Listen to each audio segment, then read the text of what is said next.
बिस्मिल्लाहिर्रहमानिर्रहीम। अस्सलाम वालेकुम। आज मैं आपको जो वज़ीफ़ा बताने जा रही हूँ वो रिज़्क़ में इजाफ़े और खैर व बरकत के लिए बहुत ही मुफीद है। ये वज़ीफ़ा सूरह कौसर का वज़ीफ़ा है जो कि आपने इस तरह से करना है।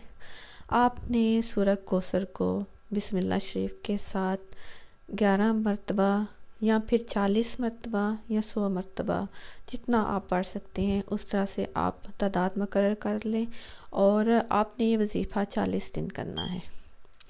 तो आपने जब तादाद मुकर्रर कर ली तो फिर इसके बाद आपने अव्वल आखिर 11-11 मरतबा दुरूद शरीफ और 11-11 मरतबा इस्तग़फ़ार पढ़ना है और दरमियान में आपने सूरह कौसर जो है बिस्मिल्लाह के साथ 11 बार, 40 बार या 100 मरतबा पढ़नी है। इस वज़ीफ़े का जो टाइम है वो बेहतर ये है कि आप सूरज तुलू होने से पहले नमाज फ़जर अदा करने के बाद आप इस वज़ीफ़े को कर लें या फिर नमाज असर के बाद जो है वो ग़ुरूब आफ्ताब से पहले कर लें या फिर नमाज इशा के बाद सोने से पहले इस वज़ीफ़े को करें।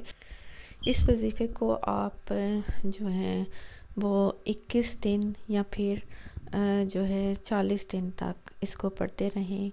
इंशाल्लाह आप देखेंगे कि अल्लाह ताला आपके लिए गैब से रिज़्क़ के वसीले बनाना शुरू कर देगा और अल्लाह ताला आपको अपनी रहमत से नवाजेगा। तो आप ये वज़ीफ़ा खुद भी करें और आगे सवाब की नीयत से इसको शेयर भी कीजिएगा और अपनी दुआ में मुझे याद रखिएगा। अल्लाह हाफ़िज़।